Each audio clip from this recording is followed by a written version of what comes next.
Bismillahirrahmanirrahim. Assalamualaikum and very good afternoon to our speaker today, technologist Muiz from Universiti Malaysia Perlis, and to the secretariat, the technical assistants, and as well as to the Dr. Patrick from Doshin and Dr. Tan Chi Guan from Universiti Malaya, and to all the participants. Today we will have a talk by technologist Muiz on topic energy dissipation technology, application on structures subjected to dynamic loading. Before we start with the talk, I would like to introduce our speaker today. Our speaker is technologist SK Muiz bin SK Abdul Razak. He is from Universiti Malaysia Perlis. He graduated from University Uni10 in 2009 before further study in for master level in UTM, and he also graduated soon. Okay, for his PhD level. Congratulations to SK Muiz for his successful viva recently for his PhD level, and he also active in doing research as well as the collaborations with industry and the consultations. So, without further delay, I'd like to invite Technologist Muiz for the talk. Okay, thank you very much, my friend, Dr. Ir-Wan. Actually, I am a very shy person, quite introvert. So since Dr. Ir-Wan invite me to share the knowledge in 2019, if I believe, the first time. So I think it is a good experience for me, and I will try to do my best to help lah. Okay, maybe some other friends who are more expert than me, like Dr. Tan and Dr. Petri, also can help also lah, kan.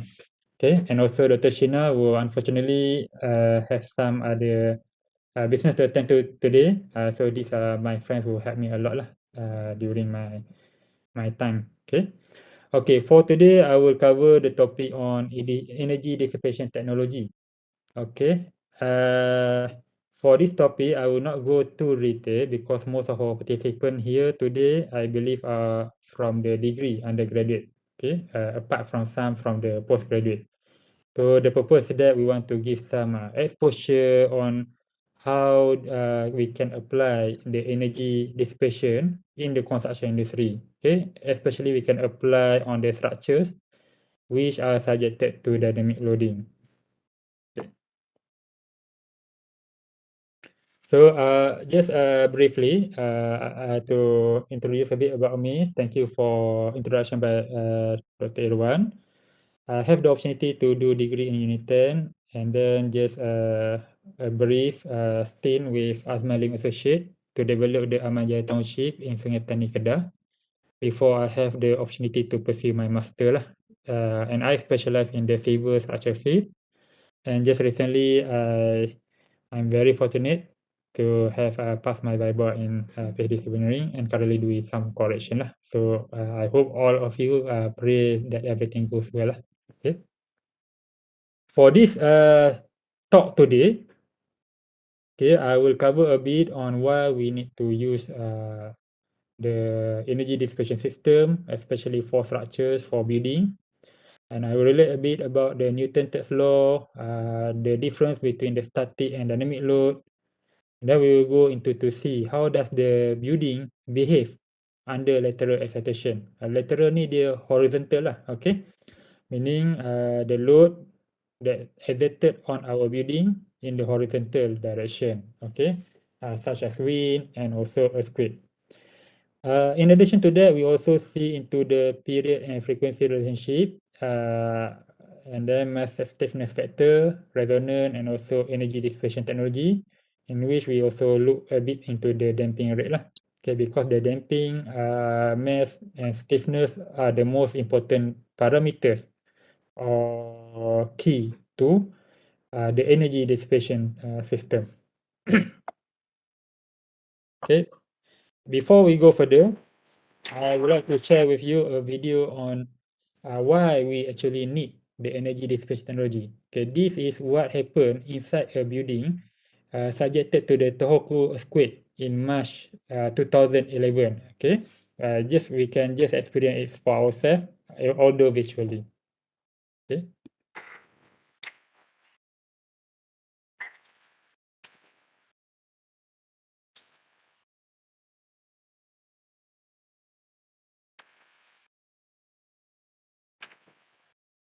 So this is what happened in a building in Japan lah, in Tokyo. Okay.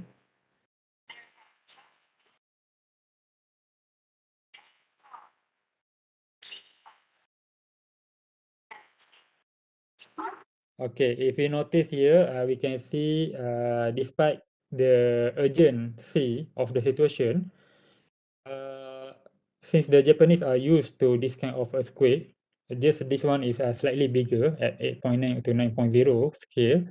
They are very orderly in managing the situation, okay? And their building is quite reliable, so they are more calm and the warning is very clear during this situation, okay?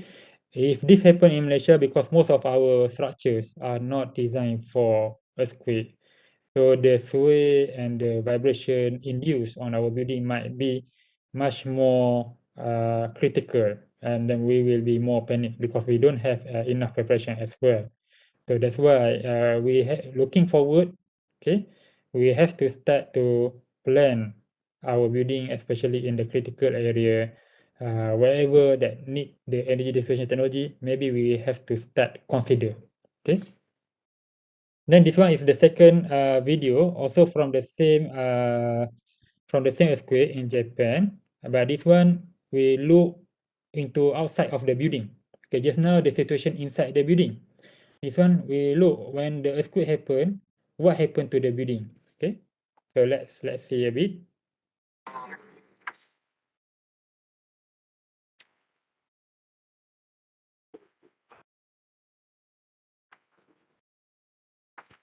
Okay, you can see the building sway to the right and to the left.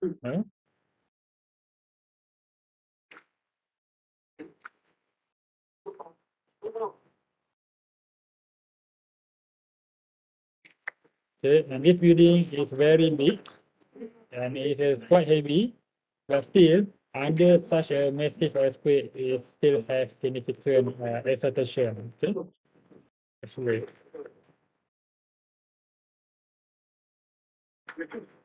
And to the end of this video, we can see the movement of the two buildings relative to each other lah.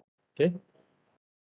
The rate of the moving are independent. Okay, it depends on the material property of each building, the mass, the stiffness, and the damping rate of each building lah. Okay. Okay. So before I go further, why we need energy dissipation technology? Basically, we want to focus on controlling the structural response under dynamic load. Okay, whenever we have a load subjected on a structure, the structure will give a response. Okay, we don't want this response to be excessive and in terms of displacement and also acceleration. Okay, displacement is how far the sway goes, and acceleration means the change of velocity. This will feel in terms of the intensity of the vibration. Okay, kalau dari segi sway ni, you will feel a little bit drunk. Okay, a sway is slow to the right and to the left. However, in terms of acceleration, the intensity, it will shake very violently. Okay, the shaking when it's very violent, it cause you headache. Okay, excessive displacement in terms of the sway will cause you to feel a little bit drunk, whereby excessive acceleration, intensity value in terms of the gull will cause a headache to us. Okay, so that's in terms of the structural response control. Why we want to control the structural response under dynamic loading is that we want to make sure we can adhere to the structural performance intended by our designer. Okay, this structural performance, I believe, have been covered by my friend earlier, Dr. Ir-Wan, okay, which touched on the IDR, interstory depth ratio, and also the damage classification. Okay, under an earthquake, under any disaster, not only earthquake, maybe we have typhoon, maybe we have mechanical induced failure, excessive vibration, and so on. Okay, we can classify the damage into different categories. okay, such as IO, immediate occupancy. Forgive me, I should have another C here. Immediate occupancy means after the event, the building we check is safe, then it can be allowed to immediately occupy again. However, another category upper than that, life safety means we cannot allow them to immediately occupy the structure again immediately after the event. Okay, the example of LS ni is like the Rana Hospital quarters. Okay, I think Dr. Ir-Wan have shared with you before this. Okay, in that event, after they check the Rana Hospital quarters, they notice major cracks that need to be repaired, and they cannot afford to allow the occupants to come back and immediately occupy their hostel back again.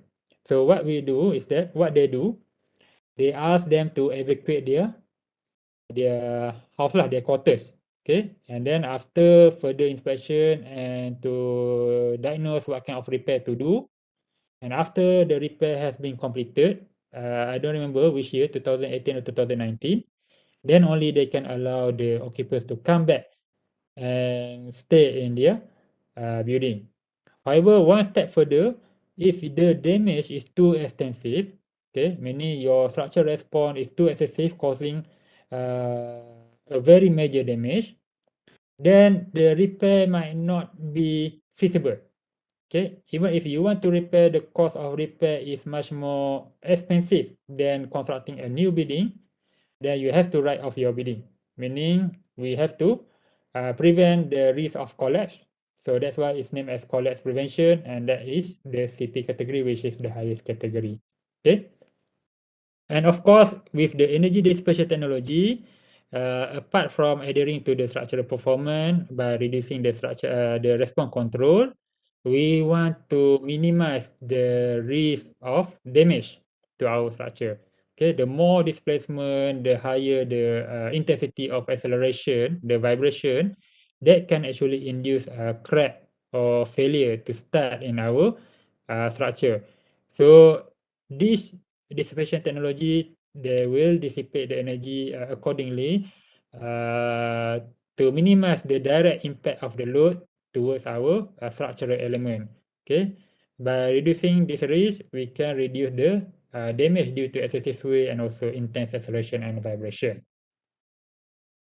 Okay, so why do we do this all? So we have to relate to the Newton third law. Okay, so because not only we want to apply, but we have to understand a little bit of the fundamental behind all of this.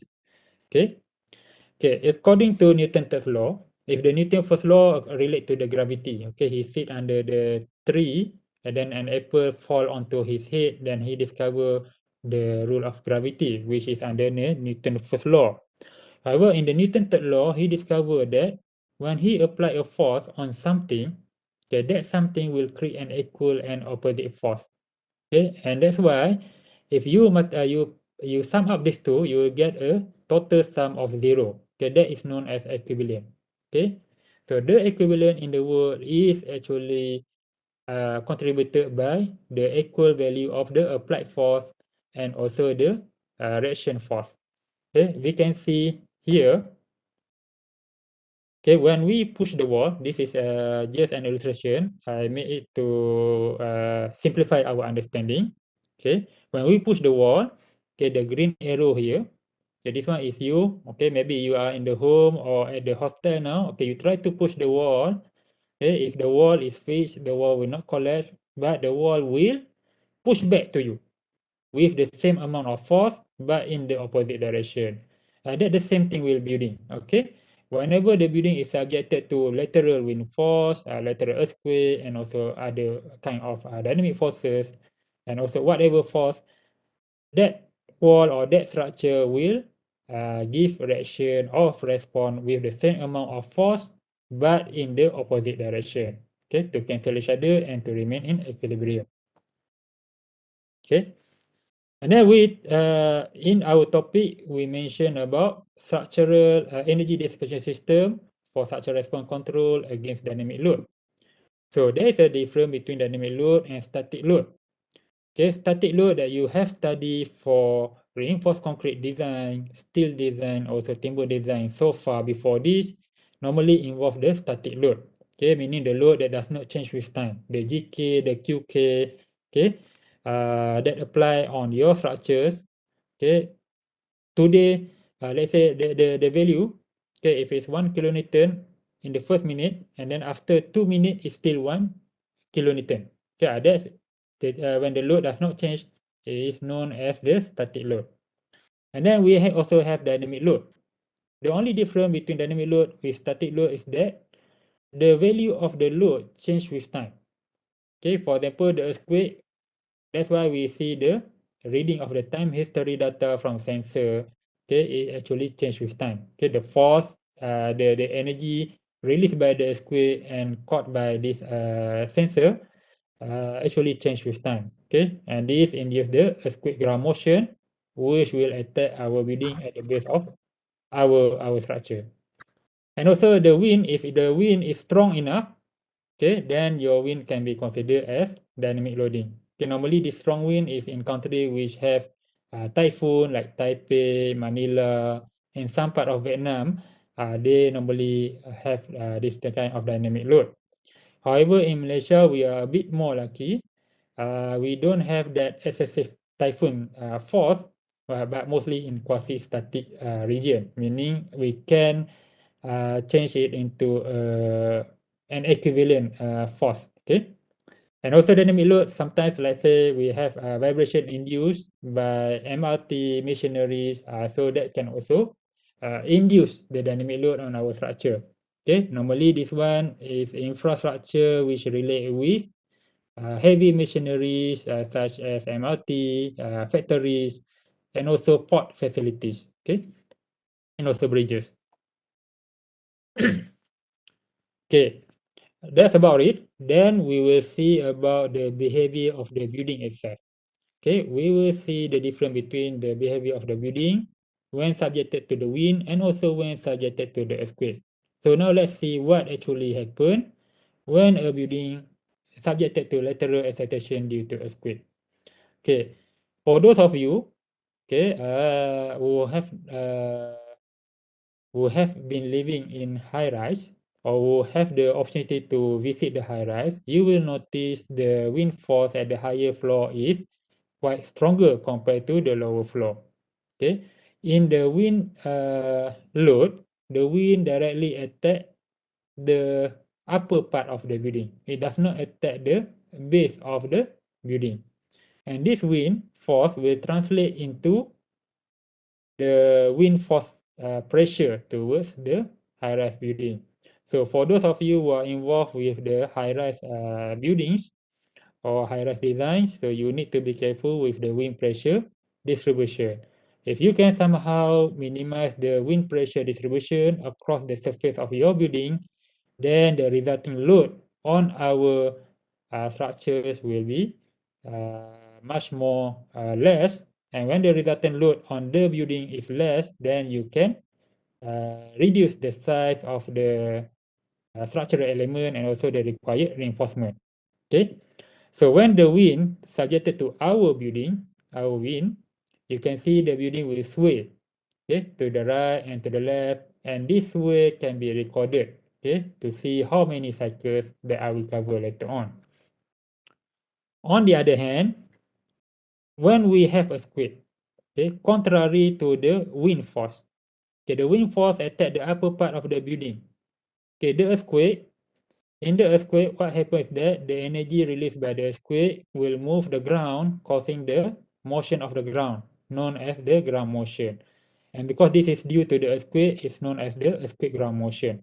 So the earthquake ground motion will attack at your base in the form of the shear force. So that's why in the design of in the seismic design of our building under earthquake, normally we want to know how much the base shear force due to this earthquake ground motion. Okay, so this base shear force is normally you need to have a lot of data, okay, such as the soil profile and also the seismic the data from the seismic hazard assessment which covered by Dr. Shina in the first talk.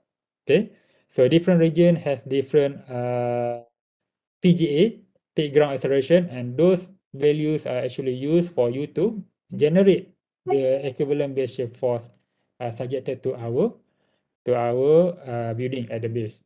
Okay, so because the earthquake ground motion attack our building at the base, so the movement is actually more on the ground. Even though when we are at the top of the building, we feel the sway, but actually the sway at the top of the building was actually induced by the sway at the ground. Okay, so when you want to apply your damper, base isolator, and so on, you have to depend on what actually the needs of your building. If your building actually subjected to earthquake or the wind and so on. Okay, let's say for Taipei 101, it was actually designed for wind, but at the same time, it can still helps to control the structural response under earthquake. But the actual design is actually tuned for wind design. Okay, so now what exactly happened when building subjected to lateral load due to wind? Okay, we will see one by one what happened.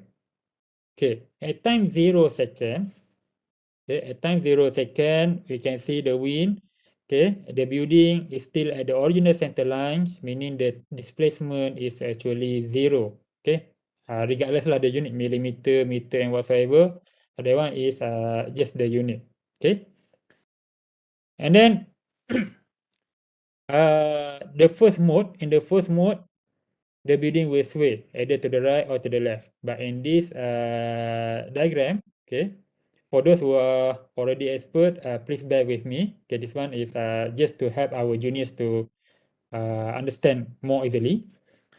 Okay, it will sway to the maximum displacement that can be traveled by the building, and this maximum displacement depend on the rigidity stiffness of the building lah. Okay, the more rigid your building, the less the displacement.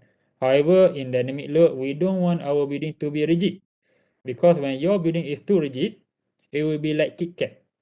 Okay, if you have KitKat with you right now, okay, you try to force lateral force on the KitKat, and that KitKat will be very brittle and patah easily. Patah means broken lah. Okay, can fail easily. So for high rise or for any building, low rise ke apa ke yang subjected to dynamic loading, we have to allow for a little bit flexibility so that there will be more resistant to this dynamic loading. Okay? If you are too rigid, then the building will suffer from brittleness.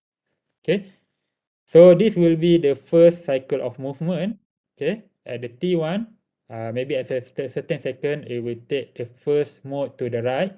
So normally this one is the maximum displacement attained by our building under a certain lateral load excitation. Okay, when it goes to the maximum, it has to go back to its original position. So there comes our next mode.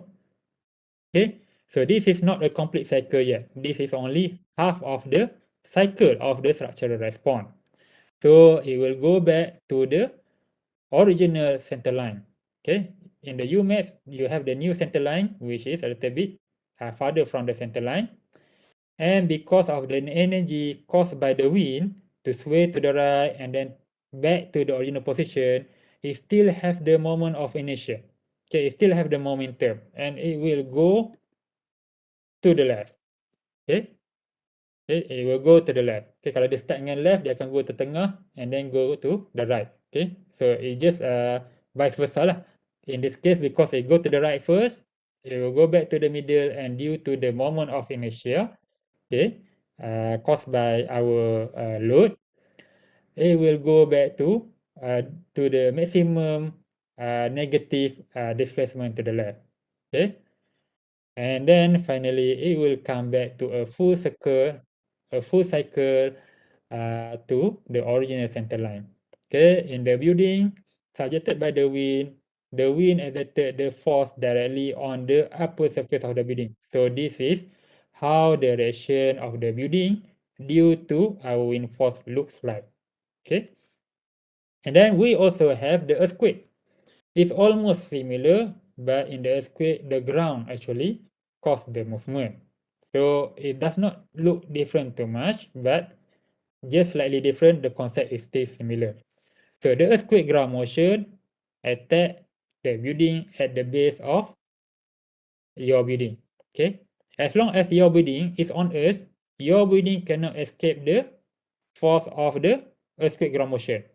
Even us human, we cannot escape because we cannot fly. Okay, kalau kita birds, okay, kalau you burung, maybe you boleh terbang lah. Masa earthquake tu you boleh terbang kejap, then you landing balik. But our building cannot terbang, cannot fly. So it cannot escape the force of the earthquake ground motion. So it has to be designed to withstand the earthquake ground motion. So similar to the wind force, okay, when we have the earthquake ground motion, the energy from the earthquake ground motion, the base shear force transferred to the building will be distributed across the story of this building. This will cause the building to sway, okay, to move. Okay, so in this case, the sway is to the right because the movement at the ground to the right. Okay, you see the difference between the lateral acceleration due to earthquake compared to the wind. The wind attack the upper part of your building, but in earthquake attack the leg of your building, which is the base of your building. And then similar to the wind case, even though this one attack at the ground, when it goes to the maximum displacement that it can goes, then it will come back to the original center line. Okay, so this complete half cycle. It's not a complete cycle yet. Okay, and the same with the wind also, due to the moment of inertia, because due to earthquake ground motion, the force subjected to our building cause the sway to the right and then back to the original line. Because there is still some energy in the form of moment of inertia, it will cause the building to keep swaying to the left. So we can see here to the left and finally complete a cycle to the center line again. So the movement, regardless of the wind or the earthquake ground motion, will cause your building to go to the right and then back to the center, to the left again, to the left and then back to the center again. This is known as one complete cycle.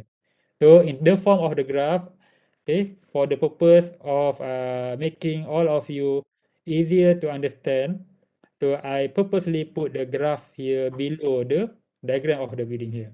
So one cycle look like this, from 0 to the maximum positive displacement, back to the 0, meaning the center lines, and then go to the other direction, negative displacement, maximum negative displacement, and back to the original position is known as one complete cycle of our building response. In the real life, the cycle of the building, okay, after subjected to a lateral load, does not limited to only one complete cycle. Okay, it may goes to more than one cycle. Okay, it's very rare to have only one cycle. Okay, so if only one cycle, I don't think that will happen. Maybe it's too expensive to do that lah. Okay, or maybe due to the uh, amount or the magnitude of the force very small. Okay, okay, so let's just compare. If we can see directly between the lateral load due to wind and also due to earthquake. So I put here the top diagram is due to the wind and the bottom diagram is actually due to our earthquake ground motion. Okay, I think for those under Dr. Ir-Wan and also Dr. Noshina, I have shared my slide with both my friend Dr. Ir-Wan and Dr. Noshina. Feel free to download and you can refer your own time. Okay, if you have any question later on after this presentation, you can contact me anytime. I will try to help. Okay, so this is the comparison between the structural behavior under the wind and also earthquake ground motion. So it just behave slightly differently, but in the same concept. So why do I show this diagram earlier? Because it relates to something we know as the cycle of the building movement. Okay, this cycle of building movement relate to the energy dissipation and also the structural response control that we want to control when our building is subjected to dynamic loading. So for a cycle, there are two parameters that is very important. One is that how long does it take to complete a cycle, and how many cycles can be completed in a period of 1 second. Okay. So we will start with what is a period. Okay, a period is the time taken to complete one complete cycle of any oscillation or movement of the building or structure or whatever the thing in the world, okay, due to any particular excitation. Okay, in this case, in our building, under the wind, this is one complete cycle. So the time from T0 to T4, let's say T4 is equal to 2 seconds, meaning the period of this building is actually 2 seconds, okay, due to this excitation. If let's say the T4, the time taken to complete this one cycle at this T4 is equivalent to 10 seconds, then the period to complete your period is actually 10 seconds. Okay, so that is period. Then we also have frequency. Okay, compared to period, frequency is the number of cycle that you can complete. Okay, the number of our structure or our building, our element. Okay, the number of cycle can be completed in 1 second. Okay, let's say this one cycle, okay, T4 here is 2 seconds. Okay, this one T4 is 2 seconds.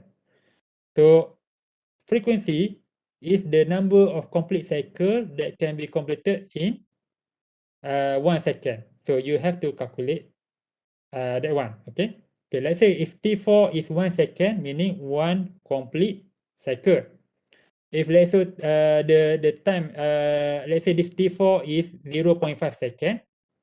Okay. If you see this T4 here, let's say this building under the wind, it need to have 0.4 second to complete one cycle. Okay. The frequency is in 1 second, you need to complete, you can complete 2 cycles. Okay, so meaning is frequency is 2 hertz. So in terms of the relationship, the period and the frequency is invertedly correlated to each other. Meaning if the period increase, the frequency will decrease. Okay, the period is actually 1 over f, 1 over frequency, whereby the frequency is 1 over period. Okay. And this frequency and also period is actually related to another parameters, to other parameters, namely the mass and stiffness factors. Okay, why? Because this mass and stiffness contribute to the value of your period and also your stiffness for the natural period and also natural frequency. Okay, and this analysis to get the period and frequency based on its own material property is known as the modal analysis. Okay. In our energy dissipation system, we want to compare between the frequency, the period due to excitation, which is known as the excitation period and also excitation frequency, and also its own natural period and also natural frequency. Okay, this natural period and natural frequency are based on its own material property, namely the mass of that structure and also the stiffness of that structure. Okay. So for natural period, T is 1 over F. Okay, the property is governed by 2 pi. Pi is 3.142 something something. And then square root of mass divided by stiffness. Okay, we see here, the higher the mass, the longer your period of the building. Okay, meaning the structure that is very long, such as high rise, and the structure that is uh, very high like high rise, and very long like the bridge, this kind of structure will have longer period. Okay, because the mass directly correlate to this the period. However, the stiffness, okay, the higher the stiffness, the lower the period. Meaning stiffness ni kalau dalam Malay language we call it as keteguhan lah. Okay, the more stiff your building, the less time taken to complete one cycle of your building response. Okay. On the other hand, the frequency, we can just invert it. Okay, so this one is the angular frequency. The square root of k over m is actually the angular frequency of our material. Okay, and this one, the stiffer the building, the higher the frequency. Okay, so frequency is how frequent the building complete a full cycle in 1 second. Okay. So the model analysis is very important in our structural designs against dynamic loadings, not only for us to be able to control the structure response adequately, but at the same time, one phenomena that we want to avoid is we want to avoid resonance. Okay, so the energy dissipation system not only helps to minimize excessive sway and also acceleration due to lateral excitation from dynamic load, but at the same time, we want to make sure its own material property does not coincide with the excitation property, which will cause resonance. So we might want to know what happens when we have resonance. So let's see a few video, okay, which will help all of you to visualize what will happen when we have resonance. Okay, for those who are already expert, don't worry. Okay, please bear with me so that we can share with our junior. Okay, one of the most notable experience in the civil fields which relate to much advancement in the field of structural dynamic loading is the failure of the Tacoma Bridge. Okay, this one happened in 1940 in around in US lah. Okay, this one is long time ago. But this failure actually is something that most of the civil engineering learn from and helps to further advance our civil in terms of dynamic loading design. Okay, so this actually what happened when the Tacoma Bridge failed. Okay, I will share the video with you all. On November 7th, the bridge suddenly went into a twisting motion. The wind speed was a steady 42 miles per hour. This was enough to keep the bridge oscillating. Okay, what happened is that this structure is exposed to the wind. Okay, there is always wind. Okay, the bridge, the building, we cannot escape from the wind. However, on this particular day, the property of the wind is similar to the property of this Tacoma Bridge. So let's see what happened when that happened. In one of its natural modes of vibration with a period of 5 seconds.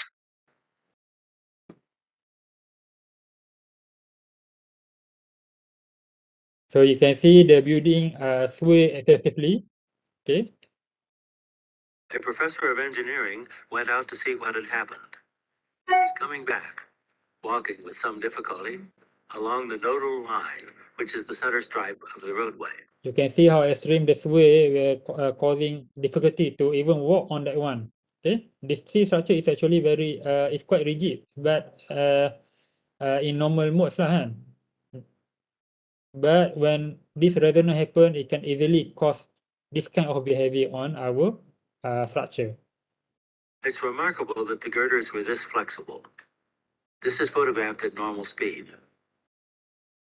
However, a collapse was inevitable after a little more than an hour of this. Okay, it sustained the resonance for a very long time. Okay.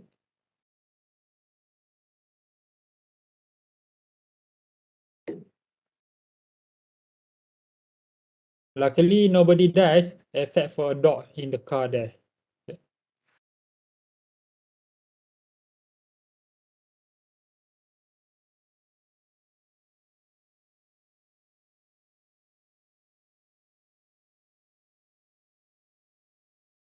So imagine The we are. car had been abandoned earlier. No one was injured in the whole affair.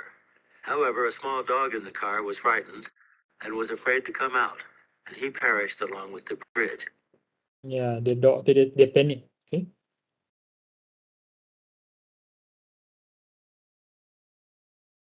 So this one, after about 1 hour of sustained resonant phenomena, the structure cannot go on anymore, and it failed when the material property of the building coincide with the property of the wind at that particular day. Okay, so that's why whenever we design suspended bridge or high rise or whatsoever, we need to also know the property of dynamic loading in that area. Okay, let's say you design for suspended bridge, you need to have data for the typical range of the The wind bridge properties was there. rebuilt using a stiffening truss instead of girders.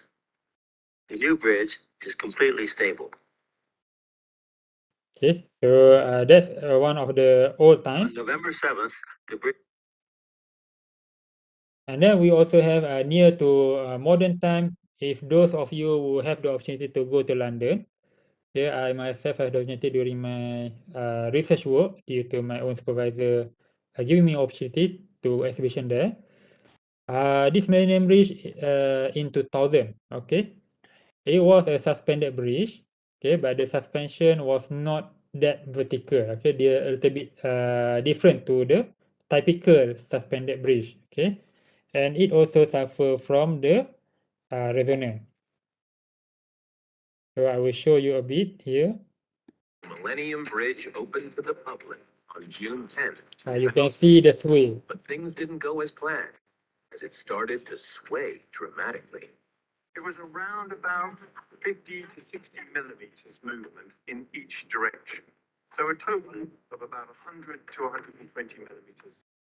It wasn't continuous. It would happen for a little bit of time, and then it would stop again, perhaps 30 seconds, perhaps a minute, and then it would stop again. But nonetheless, it was an effect that we could feel, and it was something where we were looking at it and we were thinking, what's going on? All bridges undergo some sort of movement or flexibility. It is built into the design. But this Okay, compared to is the first theory. one, this one does not caused by the wind. Okay, The more this people caused that by the crossed human. bridge, the more it swayed.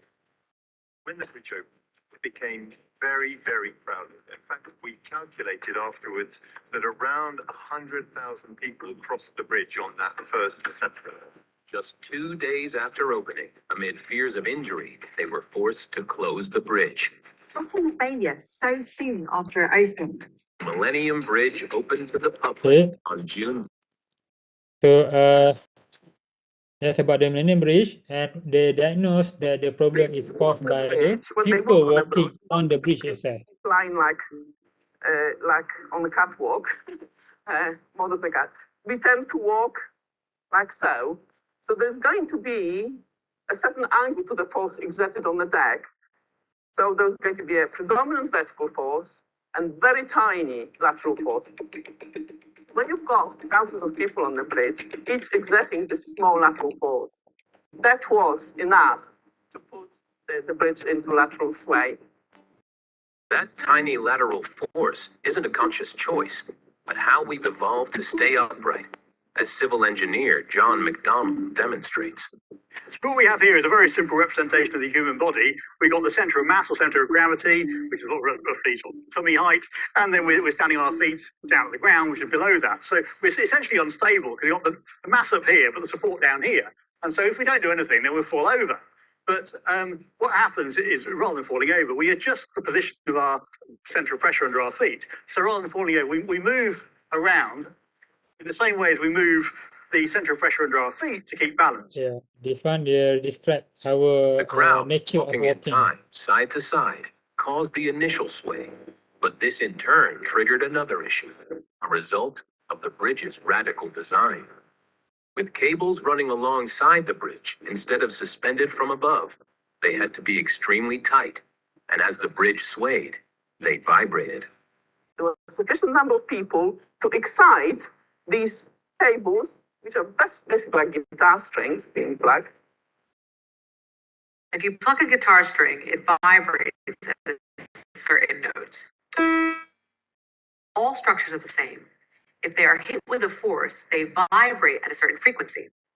That's called resonance. Resonance can be extremely destructive.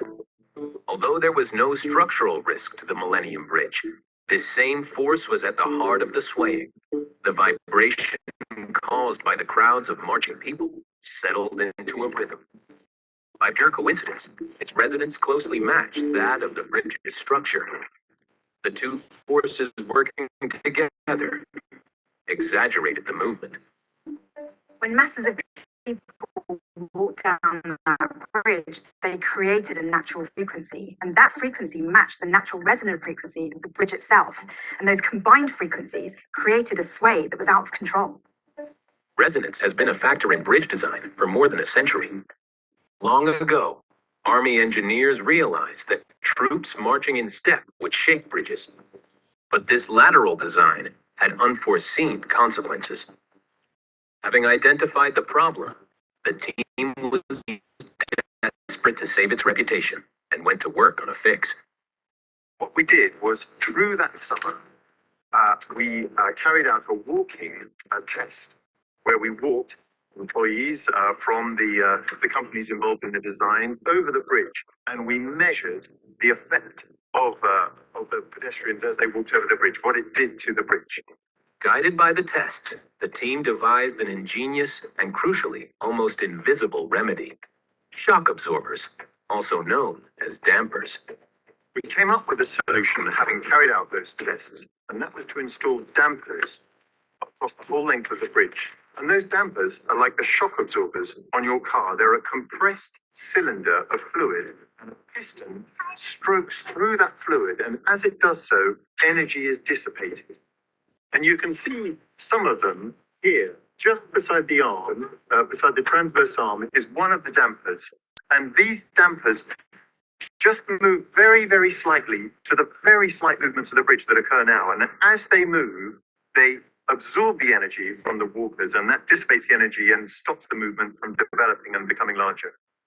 Adding the dampers was relatively simple. Damper ni macam damper kereta kita lah. solution. Ke like our car damper. Still maintain that design criteria, which was to leave the view of St. Paul's wide open. In February 2002, we carried out a final crowd test where we organized for 2,000 people, the largest test of its kind done on a bridge, to be walked over the bridge and for the movements to be measured. And we did that. That's a very substantial number of people. We needed to have it it was organized by people who organized football crowds, and they walked the bridge, people over the bridge, all 2,000 of them, and the bridge behaved as predicted and the movements were reduced. Testing and fixing the bridge took a year and a half. So that's what we should do as our civil and structural engineer. So if our structure is not safe, whatever, we have to find a solution. In this case, they managed to rectify, and by the time I went there in 2013, there are no such cases of resonance anymore. Okay, it's very safe now. The people Okay, so what exactly is resonance? Okay, so resonance happen when our natural period, and the natural period and natural frequency of our building or our structure match that to the period and frequency due to excitation. Okay, maybe due to wind, or maybe due to, like in the case of Millennium Bridge study too, the frequency and period of the excitation caused by the movement of the people on board of that bridge. Okay, so this one we have the natural period, we have the natural frequency that we can get from model analysis, either through calculation, okay, by using the value of the mass and stiffness of your building, or you can do finite element simulation using many software such as SEP2000, ETAPS, and many others. Okay, you define the material property and you assign the you do the model analysis in that software, and you can actually determine this natural period and natural frequency. In fact, this natural period and natural frequency determination is actually very critical to the safety and also the comfort of user to use that building. Okay, closer to our daily life. Okay, let's say for my Saga, okay, my Proton Saga, if I drive at around 140 km per hour, but I don't do that so often lah. To dulu, okay. At around 147 km per hour. One minute. At 147 km per hour, the side mirror of my car shake very violently. But when I speed more than 147 km per hour or less than 147 km per hour, the shaking stop. So that means at 147 km per hour, the wind period and frequency actually match to the material property or the natural period and natural frequency of my side mirror. So that's what happened. The resonance happened at 147 km per hour. Because of that, I try to avoid that speed when I drive that car. Okay. Okay, next moment eh. What is this? Can annotate moment eh. Enter. Sorry ya, sekejap eh. Okay. Annotating. Okay. Next slide. Okay. And this excitation period and excitation frequency you can base on your data. Okay. You can get and you can compare with the natural frequency and also natural period. Okay, so what we want is that we want to know what is the frequency ratio or maybe period ratio. Okay, we don't want our frequency ratio or period ratio to be 1.0. Okay, when 1.0 means the period of excitation equal to the period of system and you have the resonance. We want it to be less or more than 1.0. You don't want it to be as close as possible to 1.0 because that will cause the maximum damage to your structure. Okay, so when the frequency ratio is 0, your case is actually started. Okay, when you have frequency ratio equal to 1, this is the range where you have the resonance on your structure. Okay, if more than that, there will be no response at all. Okay. So now we go to energy dissipation technology, which we have many actually, but today I cover more on the bracing, damper, and base isolator. Okay, for damper ni, base isolator, I think we have our expert partner from Doshin, Dr. Patrick. In fact, his research is also on the rubber bearing damper lah, using the rubber together with the Natural Rubber Institute of Malaysia, Lembaga Getah Malaysia, and also for the Penang Second Bridge lah. Okay, let's go one by one. So these are some example of the bracing. Okay, you can see the bracing across the major component of our structure. This help to minimize or reduce the lateral movement due to lateral excitation. Okay, and this closer to our building, we have a big structure here compared to the size of a human there. This one is Menara Ilham, not far from KFCC. So the bracing actually contribute to one of the property that relate to the period and frequency earlier, which is the stiffness of the building. When you increase the stiffness, you actually reduce the period taken to complete one cycle of the building sway or building behavior when subjected to the load. Okay, we don't want to be too rigid, but we want to control it to a manageable scale. Okay. Okay, there are many type of bracing you can use and you can customize to your building. Basically, the concept is similar. Normally in the modeling, we denote it as the link. Okay, here. Okay.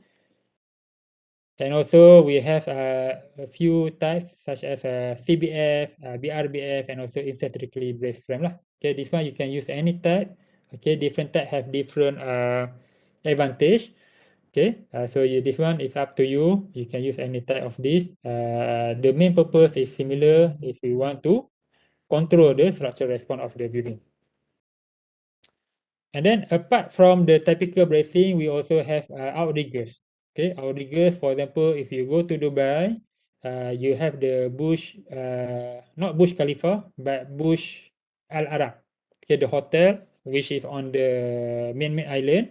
That one, it has the outrigger outside. Inside that outrigger, it has tuned mini damper, okay, installed at a few levels. Okay, this outrigger actually help to control the bending moment and to control the response of our building, especially under the wind. Okay. This is another example of the outriggers.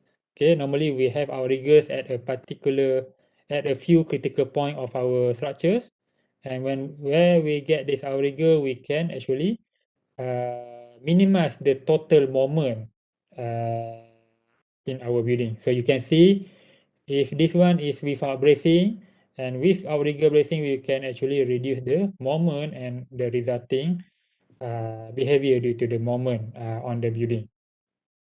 Okay, now let's go into the damper.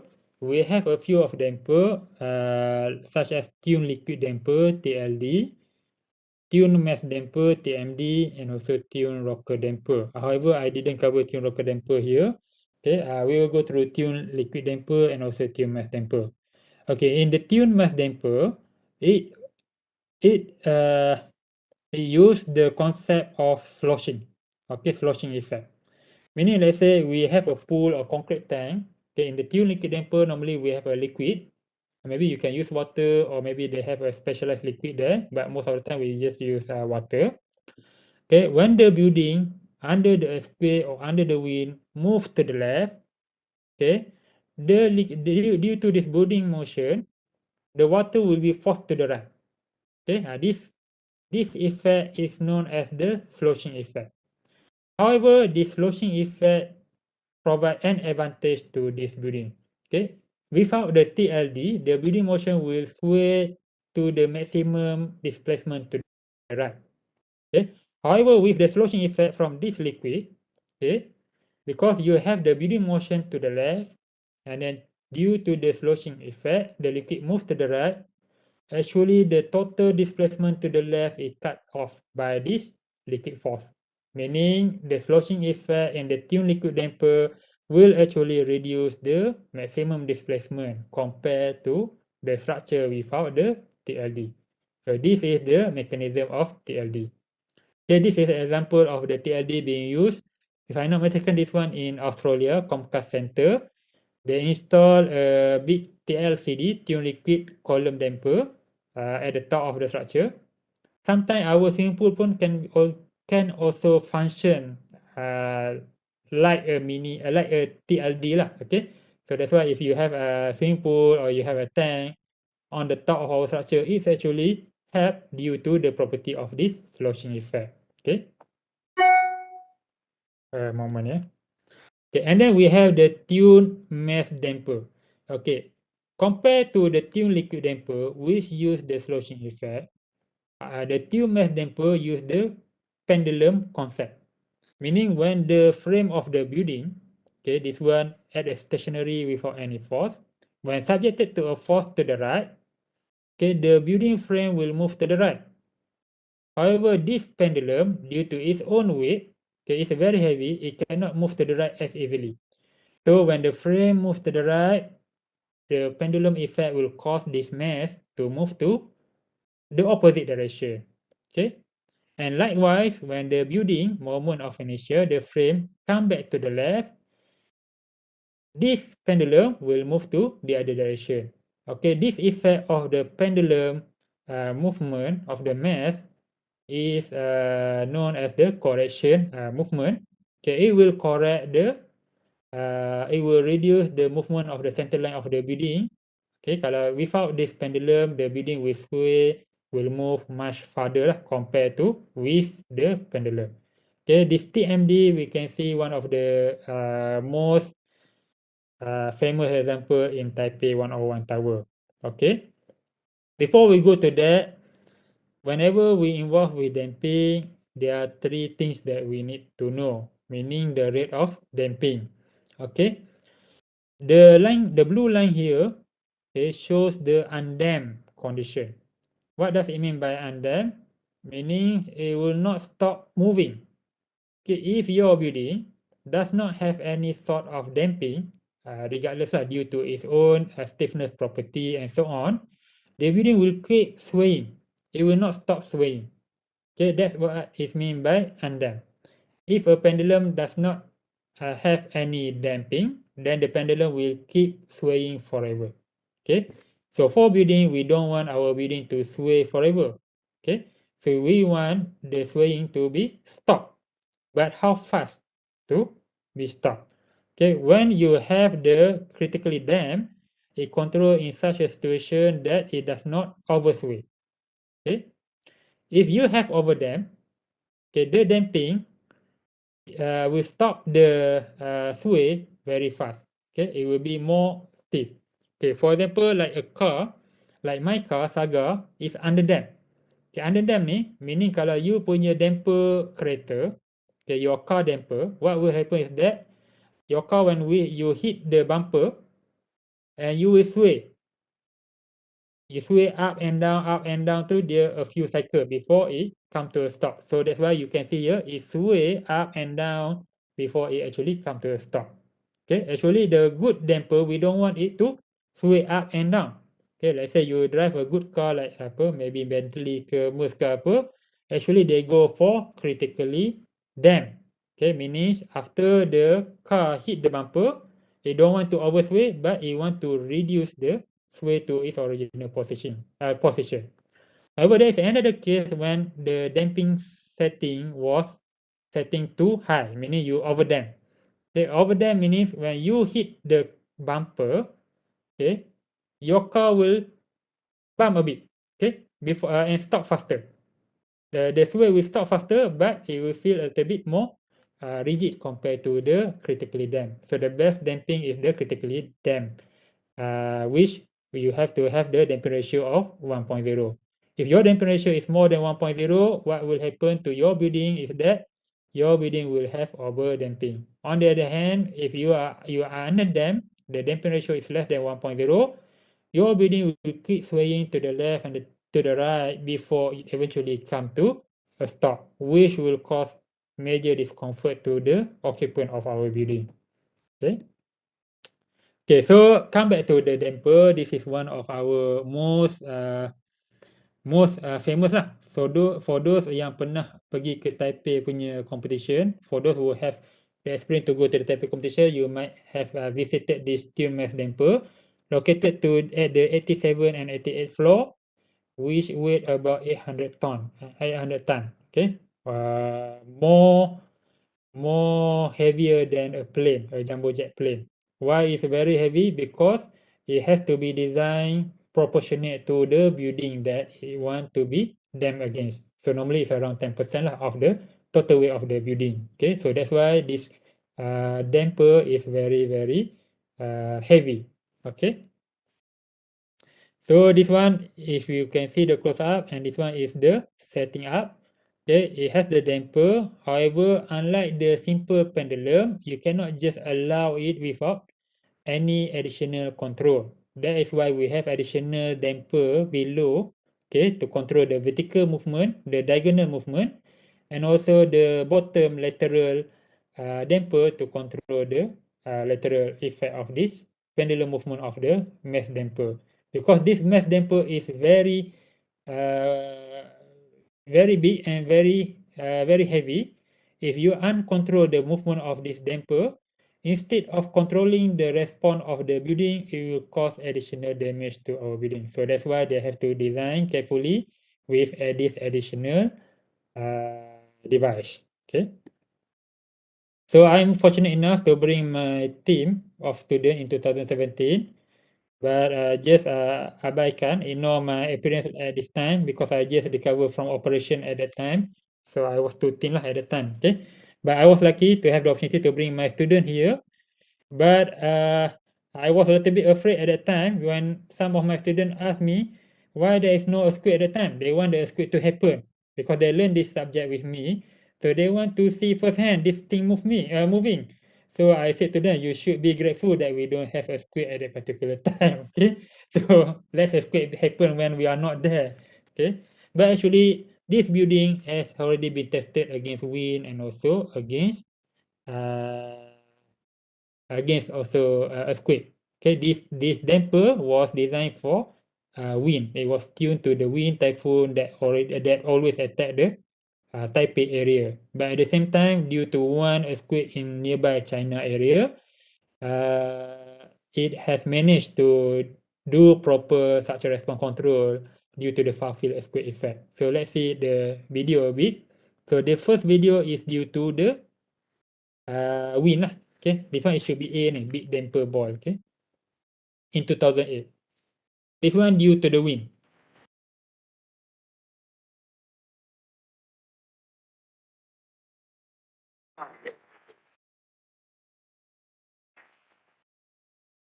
Yeah, it's quite noisy because there are many people we can visit this place.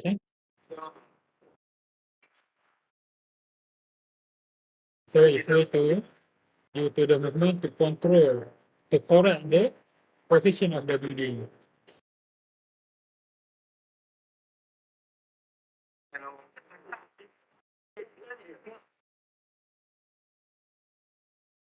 Okay, and you can see the one below here to have to control the movement of the mass as well.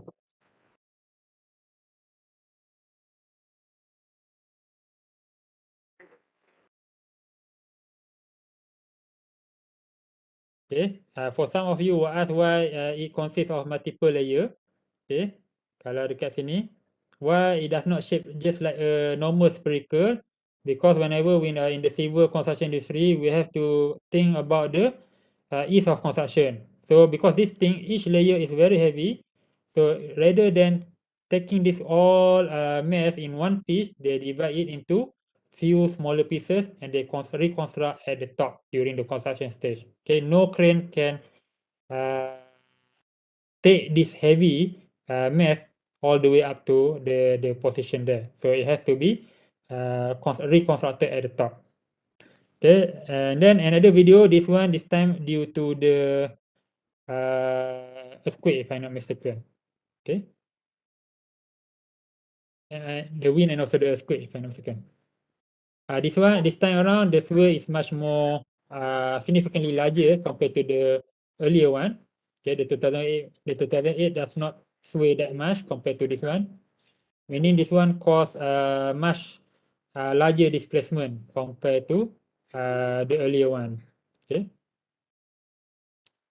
The one in 2014 is by typhoon.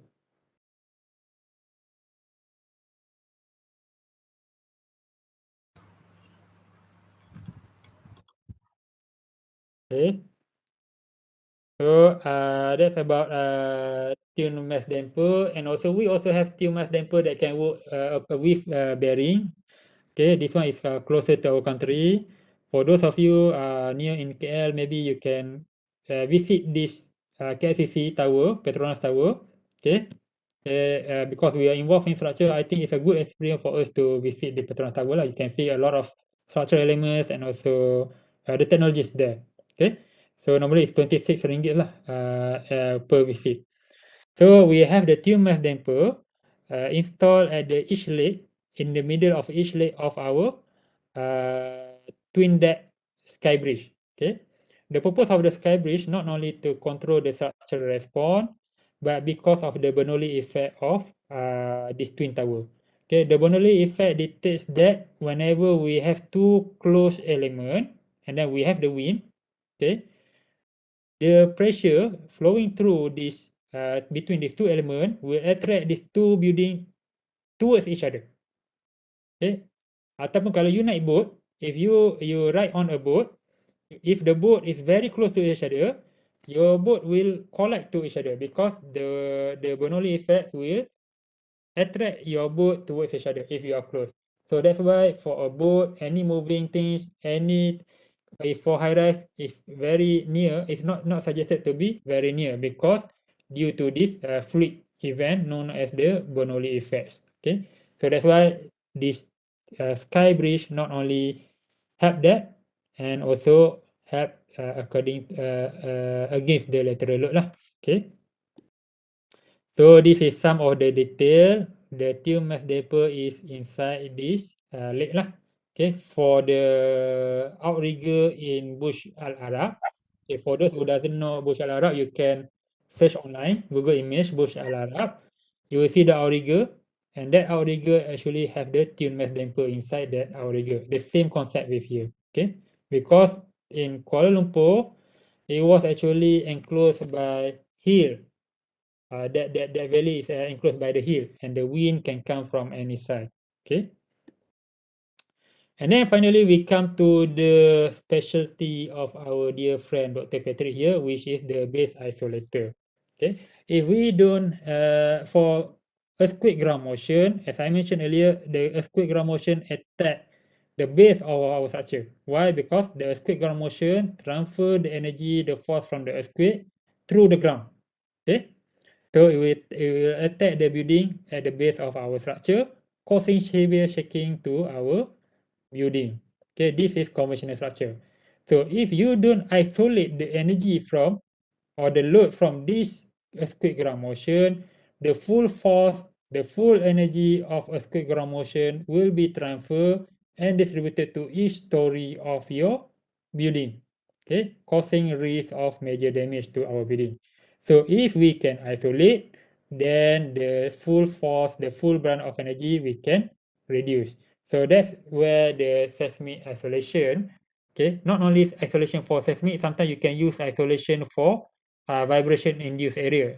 For example, if let's say your building near to the port have a lot of vibration, then you can also use the seismic isolation. For bridge deck, you can also use seismic isolation, such as in the Penang second bridge.